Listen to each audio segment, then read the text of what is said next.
India has improved its global development ranking, yet millions still face hunger and malnutrition. It is this contradiction that defines India's development challenge today. Hello everyone, my name is Rajni Jha. Welcome to Drishti IAS. So let's see what the news is all about. India improved to 94th rank out of 167 countries in the 2026 UN SDG index with a score of 68.3 out of 100. In 2025, the rank was 99th, and in 2015, the rank was 112. So since 2015, India has improved 18 places, and this makes it one of the fastest improving major economies along with China and 14 others. Now see, even though we have achieved this feat, hunger remains one of the biggest challenges of India today. And that's what we'll analyze. But before that, let's understand what exactly are Sustainable Development Goals. Sustainable Development Goals are a set of 17 global goals which were adopted by United Nations in 2015 under 2030 Agenda for Sustainable Development. And what is the purpose? The purpose is to create a world with economic development, social justice, and environmental sustainability by 2030. If you look at this definition, you'll realize it has two angles to it. First is we want people to grow, we want people to develop, but at the same time, we also want to protect the environment. Both the angles. Anyway, sustainable development also means, what does it mean? Sustainable development means to meet the needs of current generation without compromising the ability of future generation to meet their needs. And that's possible only when we do it by protecting the environment.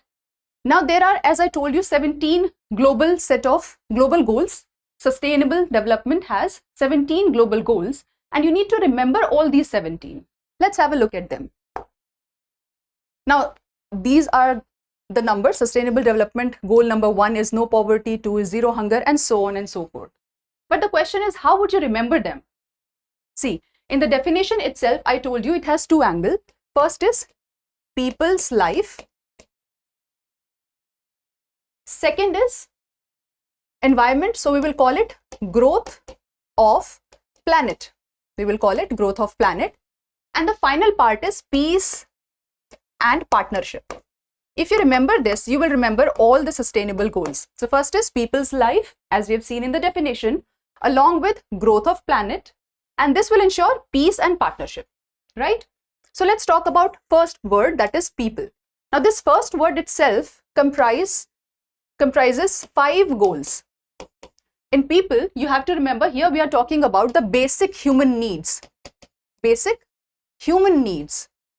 So basic needs that people require are here in the first 5 sustainable development goals. Now I just told you the most basic thing is nobody should die of hunger. And for that you need food, and for that you need money. So we'll start with money. So first is no poverty. Second, zero hunger. We are done with both of them. If there is no hunger, we can ensure good health, right? Once this is met, now what else do we need as basic need? That is education, quality education. And we want all of these for all the genders. So gender equality. So we started with no poverty, zero hunger, good health, quality education, and finally gender equality. Next word was life. So what are the things that are required for life support? You need water, of course, and energy. So that's what you will write here. For life support, we want water and energy. So here, clean water in Sustainable Development Goal 6. Clean water and sanitation, and for energy, clean energy, that is affordable and clean energy. Done with it? Next part was growth. So for growth, what do you need? See, for personal growth, you need a job. For national growth, for development growth on a national level, you need industries. And if both of them are there, then you can reduce inequality, right? So we need job, we need industry, and that will ensure equality. So these will be the next 3. For job, decent work is job, decent work and economic growth, industry, innovation and infrastructure, and this will ensure equality. So reduced inequalities. We are done with 10 SDGs. Let's move on to the next one. Next is planet. From planet, what you should remember? What do you need for planet? First, that we should be having sustainable habits, sustainable cities. Why? So that we don't overconsume. Because if we overconsume, then that will have an impact on climate, that will have an impact on ocean, for example, ocean acidification, and that will also have an impact on forest and land areas, right? So I said I need sustainable habits and cities. So I need sustainable cities so that overconsumption is reduced. I can work on consumption, right? Because if there is overconsumption, then there will be climate change. That will lead to ocean suffering, which is ocean acidification. You'll also read in environment. So if there are not sustainable cities, that will lead to overconsumption, that will lead to climate problems, that will lead to ocean suffering and land suffering or forest suffering, right? So first is sustainable cities. We want sustainable cities and communities. The second word was consumption. So we need responsible consumption and production. Next was climate. So we need climate action, which is SDG 13. Then ocean. From ocean, you'll remember water, life below water. And from forest and land, we will remember life on land. We're done with 15 SDGs. And the last two words I told you was peace and partnership, right? So peace, justice, and strong institutions, and partnership for the goals.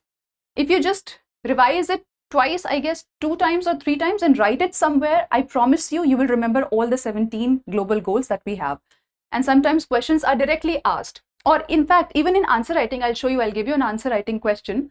In that also, you'll have to mention which sustainable development goals have we improved on, where we need to improve on. And for that, you need to remember the number as well as what comes inside that sustainable development goal. All right, moving on. So where have we improved? We have improved in SDGs 7 and 9, which is affordable and clean energy and industry, innovation and infrastructure. So we are making better electricity access, which is electrification. We are improving in electrification. At the same time, we're also improving in internet and mobile broadband expansion. So there is digital infrastructure and connectivity expansion, because these ensure connectivity. Internet broadband ensures connectivity. All right, next are the challenges. What are the major challenges that we're still facing? Now, I told you the biggest challenge that India is facing is hunger. It is still there. This is the biggest challenge that we have. So hunger was Sustainable Development Goal 2. So we have problems as 2, 3, 2 plus 3 is 5. So 2, 3, 5 are the problems, the challenges that we are still facing.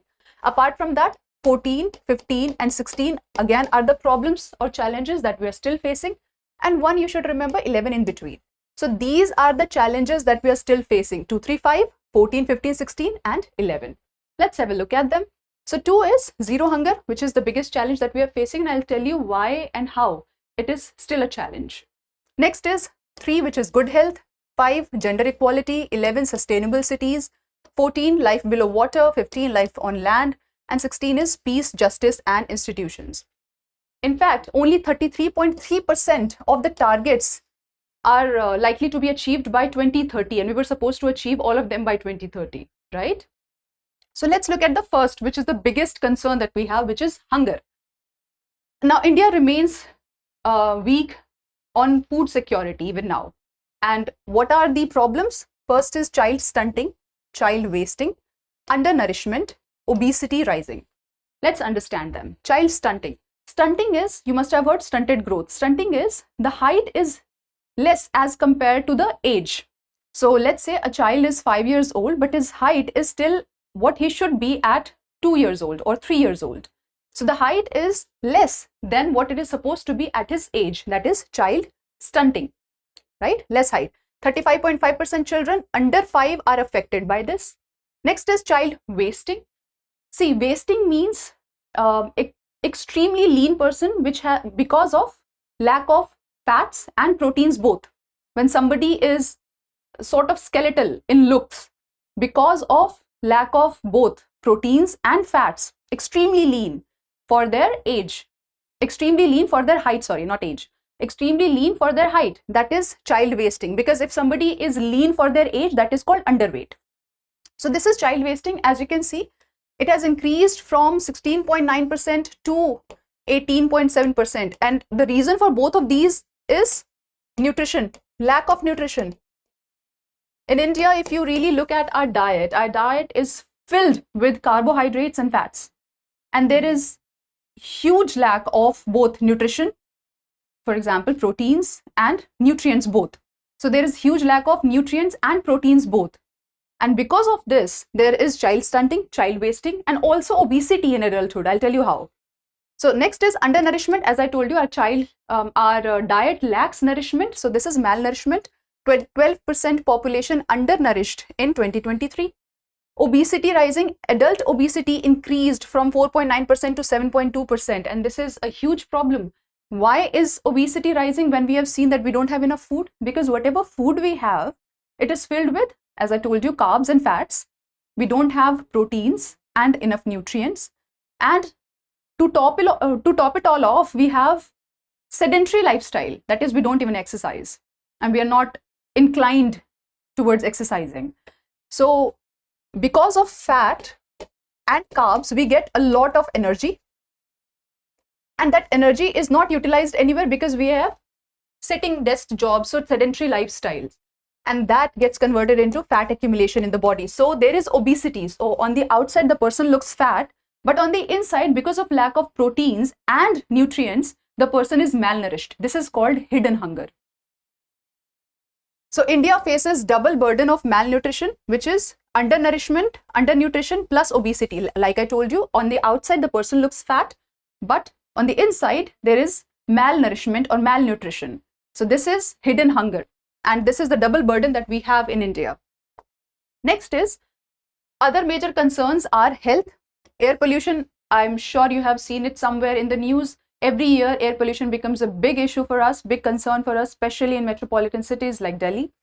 And then there is lifestyle disease. See, what are lifestyle diseases or lifestyle disorders? Lifestyle disorders are because of your lifestyle. So your diet is not good, and then you're not working out. And you combine these two and you get lifestyle disorders like hypertension, which is high BP, and diabetes, then heart diseases. So these are lifestyle disorders. If you change your lifestyle, if you bring changes in your lifestyle, these can be avoided.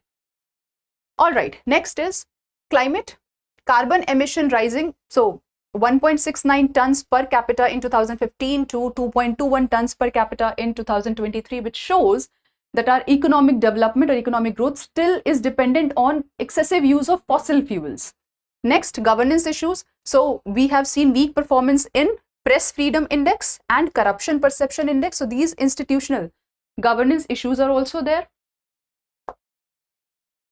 What is the global situation? The global situation is no country is on track of achieving fully the SDGs by 2030. And the biggest global challenges are first, hunger, sustainable agriculture, climate change, and peace and conflict. And what are the reasons for it? The reasons, I'll tell you the reasons for it. First, let's look at the hunger crisis report.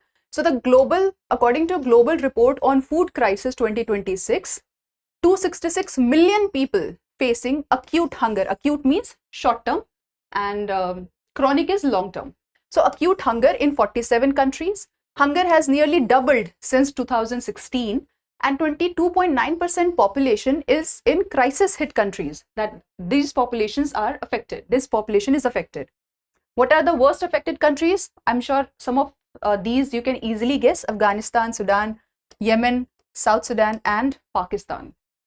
What are the reasons for it? There must be some reasons. First is conflict, wars, because conflicts and wars, they destroy agriculture, food supply chains, and in fact, the help that these people can get from outside is also affected. For example, in Gaza and Sudan. Then there is climate extremes. If there is drought or flood, the extreme climatic conditions usually destroy food crops and agriculture, which leads to, again, hunger.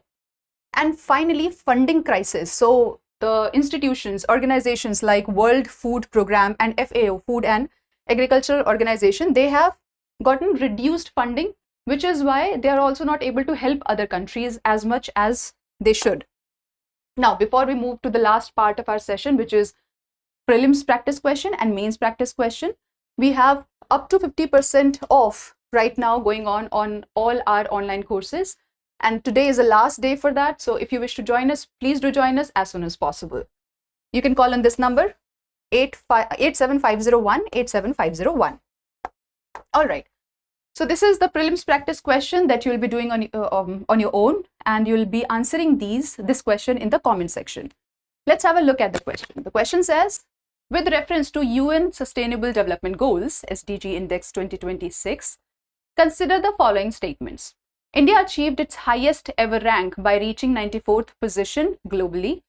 India is on track to achieve all SDG targets by 2030.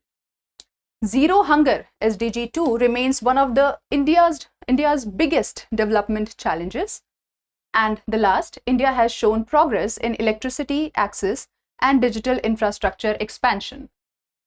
These are the options: 1, 3 and 4, 1 and 2, 2, 3, 4, and the last one is 1, 2, 3 and 4. I hope you answer this question correctly in the comment section below.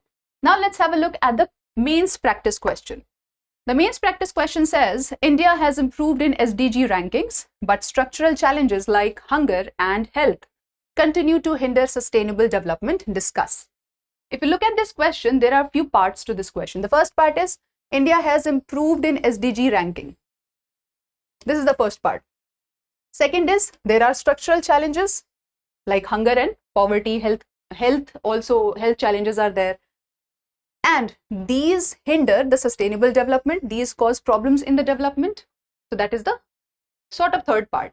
Now you have to tackle all these parts in the question because the question says discuss. So we'll have to talk about all of these. How would we start? Because the question talks about SDG ranking and the fact that India has improved, in the introduction, we can write about SDG, Sustainable Development Goals, and India's current rank, that it has improved, right?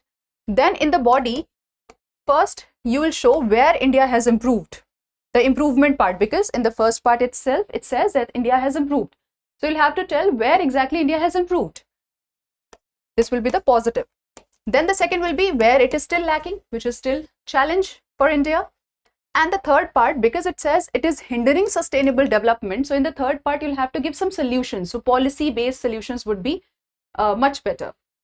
So you'll give some solution as to how these problems, these challenges can be tackled. And finally, the conclusion, a well-rounded conclusion, right? I'll give you the framework. So first, in the introduction, you'll start with definition and context. Then in the body, you will say where it has improved, then the challenges because of which sustainable development is still hindering, and the way forward where you'll give the solutions, right? And in the conclusion, you can end with a balanced line, as I tell you in every session. Okay, so there is one more thing. In the body, you can use 3D framework, which is developmental gains, developmental deficit, right? Developmental gains is where it has improved. Developmental deficit is where it is still lacking. It needs to improve, and the solution would be developmental reforms. You can use these as headings. So developmental gains will be where it has improved, deficit where it is still lacking, the structural challenges, and reforms, the way forward or the solution, how it can improve.